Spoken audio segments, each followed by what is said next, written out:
but they are too good to be true.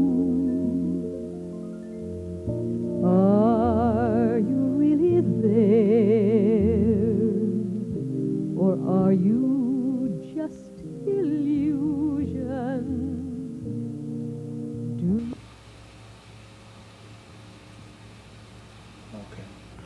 Good evening, welcome to another edition of Talk to the Town, and this being Remembrance Day, we thought we'd bring you something real special. We thought we'd take a trip on the road and visit a man named Hugh Earle. And Hugh is a Korean War vet, and he's going to tell us a little bit about his experiences and some of the things that he experienced during that time. We'd like to welcome you to the show. Thank you. Now, you Korean War vet. That was just one specific area in the war, right? Yeah, well, it was shortly after the Second World War, and back in 1950 it started, and it lasted until 1953. Now, on a more local basis, before we get too much back in that time, you right now sit as president of the Legionnaire in the area? Yeah, it's I'm president until probably sometime in January. It's my second time around Right. for being president of Branch 40, Royal Canadian Legion. Now, how many war vets do we have around this area, say the Green Bay area right now? Well, back in 1991, we had approximately, I think it was close to 200. That's ordinary members, which is veterans, and associated members, which is their wives and what have you. So, but right now, we got about 60. So you see we're slowly fading out, if you want to call it that. Now, in this area, I guess, how would you tell us you got involved in it? The war back in those days, was it drafting, or did you just sign up on your own? No, it was on a voluntary basis. A lot of people ask the question, why would you join? I think it's probably one of the hardest ones that you can answer, what I find that way. I used to, I was 10, 11, 12. I'd see some of the Second World War veterans coming back, and I said, well, I think I'm going to give that thing a go when I get old enough. As a matter of fact, I went into St. John's shortly after the Second World War. I was only 16. Went in and tried to get in, and when I got there, everything was okay. I passed all and everything, and the thing is, the recruiting officer said to me, he said, how old are you anyway? I said, well, 17, and I was only 15 and a half or 16 or something like that. And he said, I got news for you. He said, we got a telegram here from your mother. There was no telephones at that time. He took out the read me the telegram. The thing is, that was short-lived.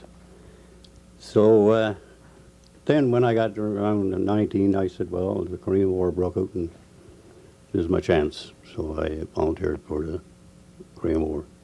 Now, when you were called to go to the war, what did you have to leave behind at that time? Were you a single man, or were you married by that time? No, I was single and crazy. I left and went to, never no farther than Grand Falls in my life, and went to St. John's and being accepted. I didn't, the first time around I tried for the Navy, but this Service Corps or Armor Corps or any of those things. But I wanted to get in the infantry. I went and I joined the Princess Pat's, the airborne regiment. So I was accepted, and within a few months I was in Calgary. Within a few days, I must say, I was in Calgary and I did my basic training. And took a jump course, paratroopers course, so we'll talk about it later, I guess. And finished that, and we headed for Korea. Now, you said with the Air Force, so you were flown in and you had to jump into all the areas that you were taken into? Not all. We left Vancouver in one of those C-119 flying boxcars, the great big things. You probably, I don't know what they call them now, but drop tanks and everything. But anyway, yeah, they flew us to from Vancouver to Seoul, and from that we jumped in. Yeah. Now, after you returned, what did the feeling be of the people that met you? I know a lot of people always say that they meet a war vet and it's hard for them to have something to say because they don't know what to say to them. How did the people greet you when you got back from the Korean War? Well, we were. I should talk about before we left. We were sent off by naturally the Salvation Army. It was about the last ones we did. They played us off there in Vancouver Airport, and lo and behold, when we got in Seoul, the first one we saw there was the Salvation Army. Not the same group now, but the Salvation Army from down there.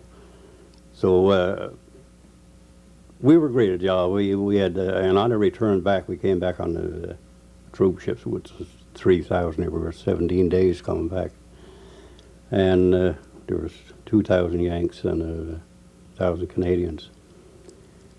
And all the way through, they brought us up to Vancouver, and we all the way along the cities like Calgary and all those places, they stopped and they had, because the war was over at that time. Right. Yeah, they gave us quite a reception. And then St. John's, a little small, but had a bit of a party there, though, you know. And we hit the town that night for sure. Now, the poppy, it means a lot to the war vets. What does the poppy actually mean to you?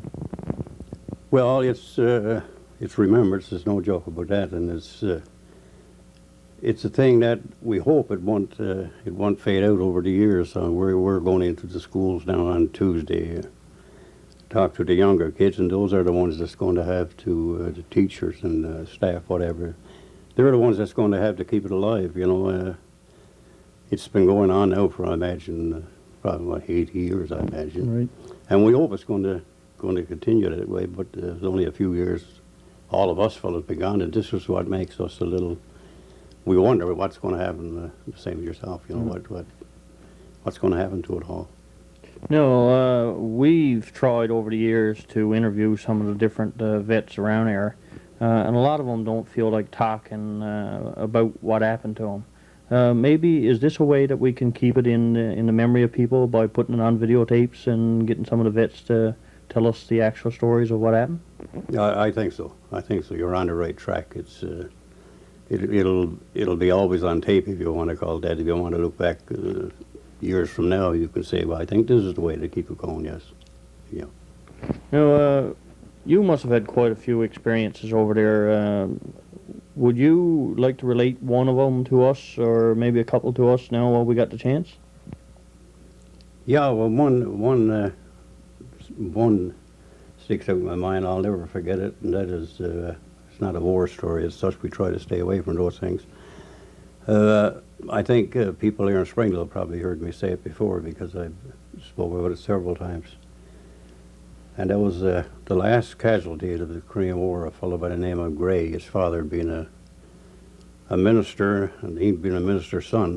Not all ministers' sons are perfect now, if you want to call it that, but he was one of those types, you know. He didn't drink that much. And he was with me that night. It was only a matter of fact 3 weeks before the war was over. And it was, we lived over there, lived in trenches, and you people in Kings Point, you know what a cellar is like. Right. Well, that's where we slept. That's where we slept there in the bunker. And that night it was my turn to carry around what we call a SRD, which is soldiers' rum ration. You know, you take it around, whoever wanted to. A bill could, whatever. And I sort of liked the idea. This night was my turn because some fellas didn't drink, so I figured this would be an extra one for myself. But anyway, Gray said to me, he said, why don't you let me do it tonight? And like I say, this sticks out in my mind. And I said, no. I said, I won't do that. I'll go on to do it. Because I sort of wanted to get this extra. You want to, you know. But anyway, he really pushed it. And I said, okay, go on if you want. And he never got to the third parapet, which is probably 100 yards away, and a direct hit. All we picked up was parts of his web belt and what have you. You know, so those things happen. You know, that would have been me, but he just insisted. There's no way he was going to do that. And as a matter of fact, I had his Bible there for the longest time. I think probably after Mother went, it was probably got mislaid somewhere. Of a young handsome man here. They tell me this was you when you left to go overseas. Yeah, that's it. That's what you got there. And how old were you when this picture was taken? I was around 1920 years of age here. Yeah. A lot of difference now. And you still got it today, and you're still proud of this picture? Oh yeah, definitely. Yeah. It'll be passed on, I guess, after I go, and grandchildren will probably end up with it. Well, as we swing wide now, we'll mention a few of the medals you got, you received over the years.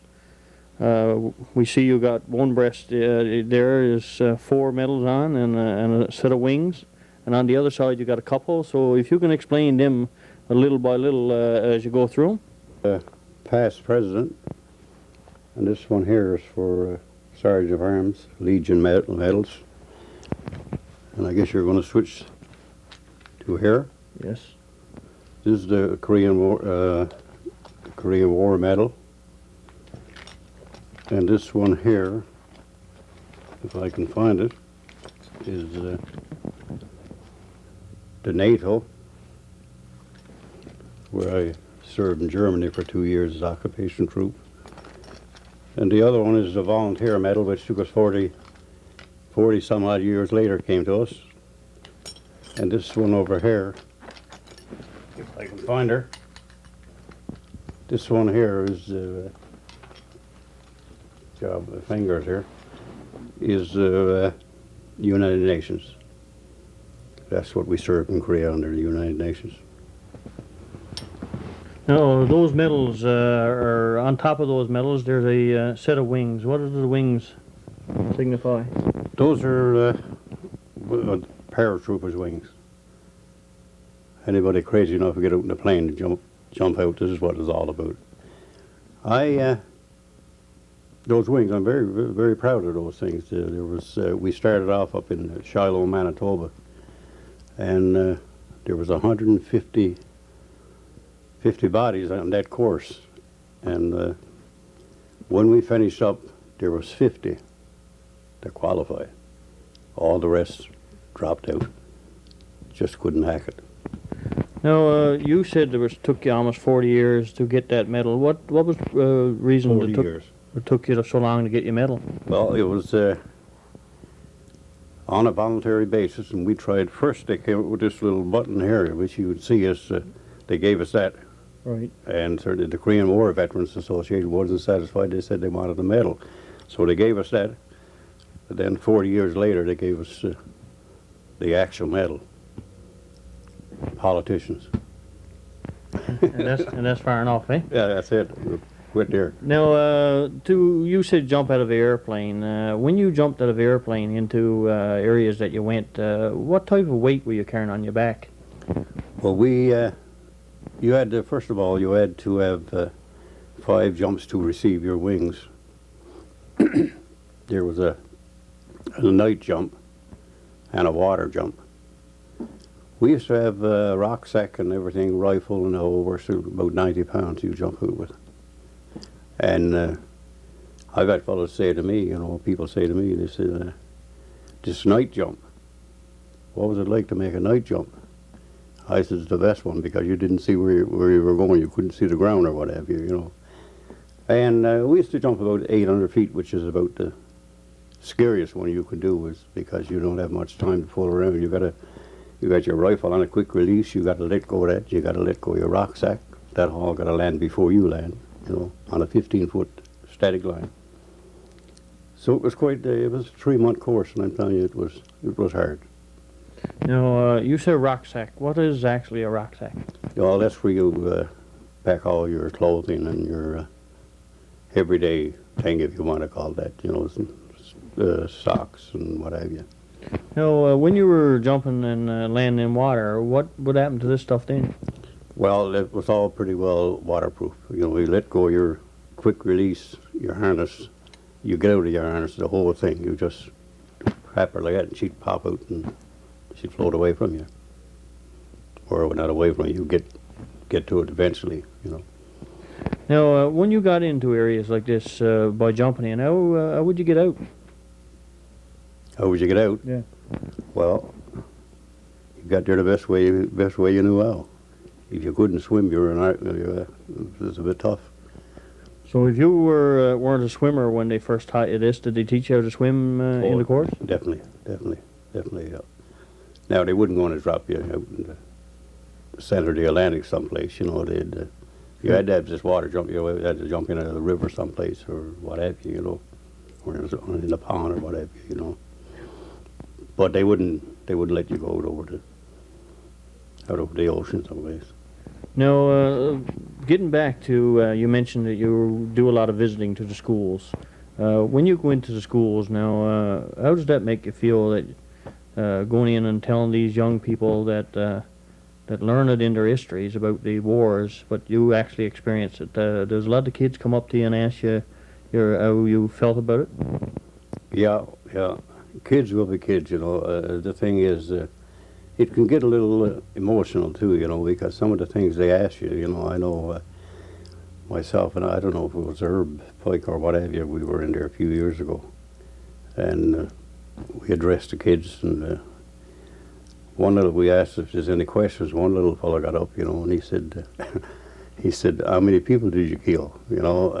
So, how can you, kids will be kids, Right.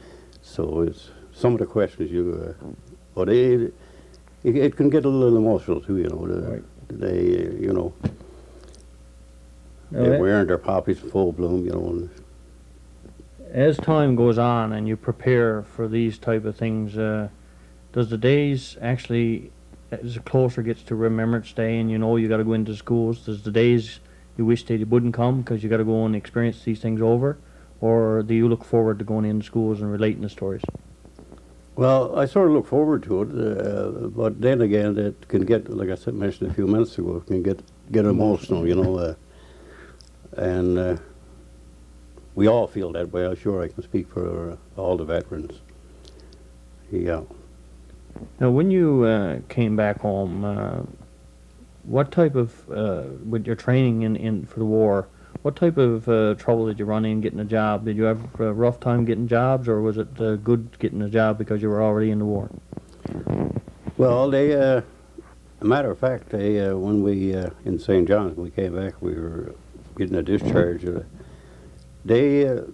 I got to admit, they was going to set us up and what have you, I know they had members of the RCMP and the Newfoundland Constabulary, usually to try and pick ex-servicemen because they got all the footwork done, Right. the training and what have you. But I didn't fall for any of that. I left the woods and I went back. I didn't. We had one fellow say, would you want to join the RCMP or the Newfoundland Constabulary? And he said, I'm going to tell you something. He said, after I get out of this man's army, I wouldn't join the Salvation Army. So a lot of fellows was, didn't want to hear talk about it anymore.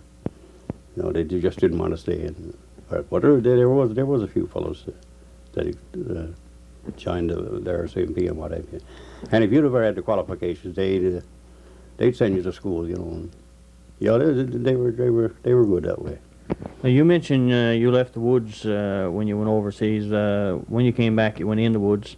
Did you look forward to going back in the woods because that's what you left? Yeah, I sort of look forward to it. But while I was gone, when I started, it was the Vauxhall, and a lot of people in Kings Point, I must say, that I work with, a lot of people there. Yeah, and when I left, like I say, it was a box song. When I came back, it was the chainsaw. It was a big deal, and You had, So, to, get, oh yeah, I had to get a crack at that. Yeah, you had to get yeah. used to it over again. That's right. Now, that meant, I guess, at that time that the money for the logging was a little bit better because of the chainsaw? Oh, there's no joke about that. There's no joke about that. Made it a little easier. I'm sure I'm talking to people in Kings Point, and they're qualified individual when it comes to woodwork. Yeah. Now, Mr. Earle, you now are a big part in the Legion, and which is mainly made up of a lot of the war vets. What type of things do they do throughout the year to keep the war vets together and help them out through the years?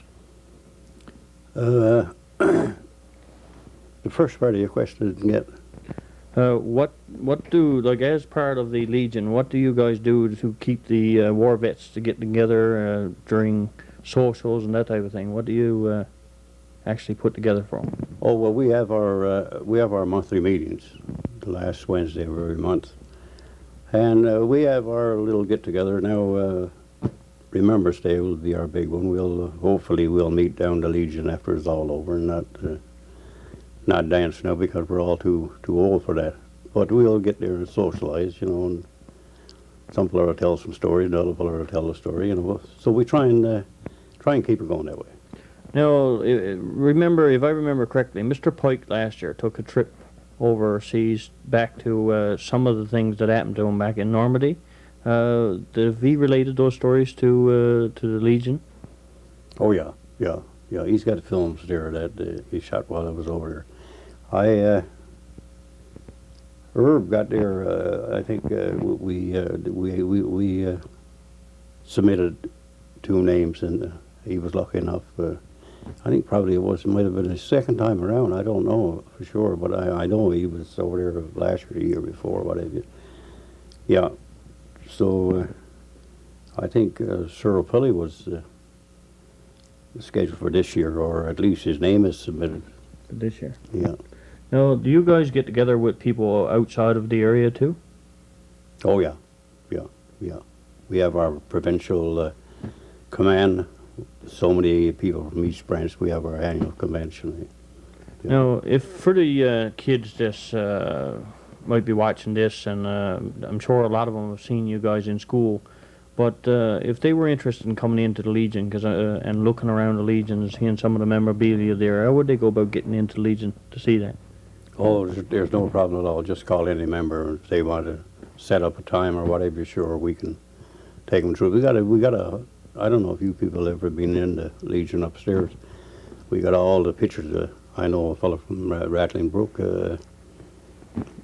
Bartlett, Ern Bartlett, yeah, and Don Penn and most all those Second World War veterans and first. Their pictures are there in uniform. So if some of the kids sometime don't make any difference where they're from or what have you, they get hold of some member of the Legion, sure we can arrange to have them come up and take a look at all those things. Now, while you were saying that, I was thinking maybe next year for a change, that's what we can do for a show for next year's Remembrance Day. Come into the Legion and get a tour of all the stuff that's there. Good idea. Earl, earlier you related an interesting story to us, and you mentioned that a lot of the war vets don't always like to relate those type of stories, and I guess there's a good reason. Is there anything else that you'd like to relate to us that you feel might be beneficial to the younger people watching? Yeah, I don't know with the younger people so much, but anyway, I think it's a good idea to mention. Probably they can read it in some of the history books or whatever, and that is that during the prisoner exchange down there after the war was over, there was quite a prisoners from both sides. I was fortunate or unfortunate enough to be one of the guards on that, and they changed. They gave us back our prisoners, and we gave them back theirs. It was one of the horrible sights that ever I saw in my life. A man about 200 pound there down to about 110, 100. And they were filthy, sores, everything in this world you could mention. You know, they were, it was horrible. So we let their prisoners go back, which they weren't in too bad a shape because they were fed and whatever, but our fellows, they were just, you know, half the time they were eating rats and whatever. I know I was talking to one fellow there, a fellow from PEI there, and he was telling me about the rats. They used to set up traps, booby traps for rats, and that so they could get something to eat. Eh? You know, down there it was something like another Vietnam thing. That's what it was. Right. You know, it was horrible the way those people treat other human beings. You know. So that's one of the things that I'll always have in mind, to see those people coming out, and they were I knew some of them before they were taken prisoner. They were men 200 pound or whatever. Now, today, video cameras seem to have a big influence in our society. When the war was on, was there much video cameras or some type of cameras taking pictures of what was actually happening in the war? Yeah, we had our. There was a correspondent, war correspondent. He was there, but nothing like video or anything like that. It was just still pictures, I imagine.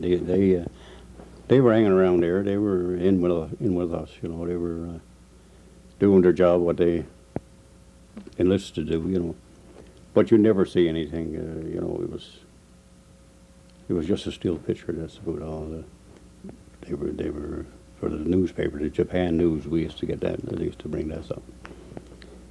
And I'll tell you another instance now, and I'm not a religious fanatic by any stretch of the means, but I am a firm believer. The thing is that we were down there one day, probably something like today, it's Claire's pet day, a Newfoundland word, you know, Right.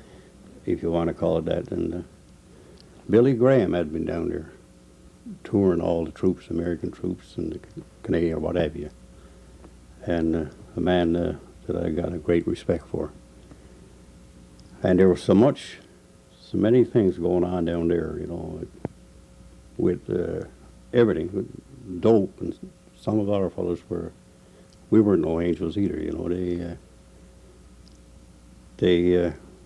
A bunch of fellows, a fellow Gable, which was court-martialed after, you know, there was females hanging around up there, you know, and they found her, and they beat her to death with the butts of their rifles, you know, stuff like this. It's not war stories as such, but it's things that have happened.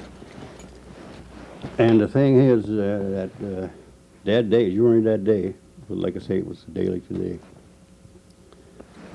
and there was one cloud appeared in the sky, and that was a form of, our Savior, if you want to call it that. And I personally seen it, or anybody that was in Korea did see that. There was, everything was red blue, and then he made an appearance, or the form of a cloud anyway. So, you know, this is some of the things that you stick out in your mind, and you got to, you know, like I say, it's not war stories, it's such as some of the things that have happened. And when I came home, I had been, you know, naturally talking to Mom, and she read about it, you know, because being a mother, I guess, you know, every little thing, that the only way you could get any news then was through the newspaper anyway, because we had no TV or anything back then. So she knew all about it. Now, did you get to write letters and that, or receive letters from home while you were in the war? Yeah, about once a month. They were all censored, you know. They were hoping before we got them. They weren't very private. No, everything you got down there was, it was open, sealed again, you know. Yeah. These type of things that goes on these days, we hear about the United States being involved in different things in different places, and Canada coming in to help. How does those type of things make you feel when they come into the almost conflicts with the wars that's on the go today? Yeah, well, it's it's the thing I guess that everybody's concerned about. I know down there we had the same thing because they were they were beat. It was the North against the South, and their armies were overrun or what have you. And they most of the kids and what have you most of them were wearing our uniforms. So that some of the boys give them a sweater or something, and they were in bad shape. There's no joke about it. They were in bad shape. So it's something that you'll live with, the deplorable conditions and everything. Yeah. Everything that was on the serious side, and I'm sure there was a few funny things, humorous things that happened while you're over there too. It wasn't all the bad things. Can you relate one of the funny stories to us? Well, I don't know if it's funny or not, but to some people, I guess it had to be because if not, they wouldn't have played the trick or call it what you like on us. When we left Korea, we boarded a ship, old troop ship, the Marine Lynx, and like I say, there was 3,000 aboard, 2,000 Canadians, and 2,000 Americans. And when we got out, we were 17 days coming back. By the way, we took the northern route up around Alaska, and when we got out, we hit a storm, and they closed all watertight doors, and we were down in what they call down in Easy 5, right on down the bottom of the ship, and hammocks and what have you. And after she sort of cleared off, they said, okay, we're going to show a movie tonight, and after being banged around and what have you. And the movie they showed us was the Titanic, the first version, not the latest one now, but there was 3 or 4 films of that. That's what they showed us, the Titanic sinking. So I thought it was a bit funny, And the other thing is like I say, we took the northern route, and then we came down through Hawaii that way. And we said, well, we're going to have some fun tonight, Honolulu, Pulled in Honolulu, and the girls were, they gave us a big welcome there with the grass skirts on, and gave us the official twirl and twist and what have you. So we said, we got our mate tonight. We're going to, the boys all get in the shower the best way they could and what have you. So when the time come to go ashore, went down there was a barrier across the walkway, so none of us was allowed out anyway. So it's one of the things we we didn't like too well, But anyway, it was. I could tell you some more, but I don't think it's suitable for this for this time around, Right. Now, a lot of the men that went over there too, we hear stories about war brides. Do you know many fellows that came back with what you call war brides? Oh yeah, we had several. Not so much the time I spent in Germany. I was over there 18 months. There was a lot of fellows married German girls, a lot of Newfoundlanders. Thanks, Mr. Earle, and we look forward to talking to you in the future. And I'd like to say to the people that's watching out there, on Remembrance Day, always remember what it means, and make sure that if there's a war vet around, that you show them the respect that they deserve. And I'm sure that they would appreciate knowing that we know what they went through. Thank you very much for tuning in. See you next week.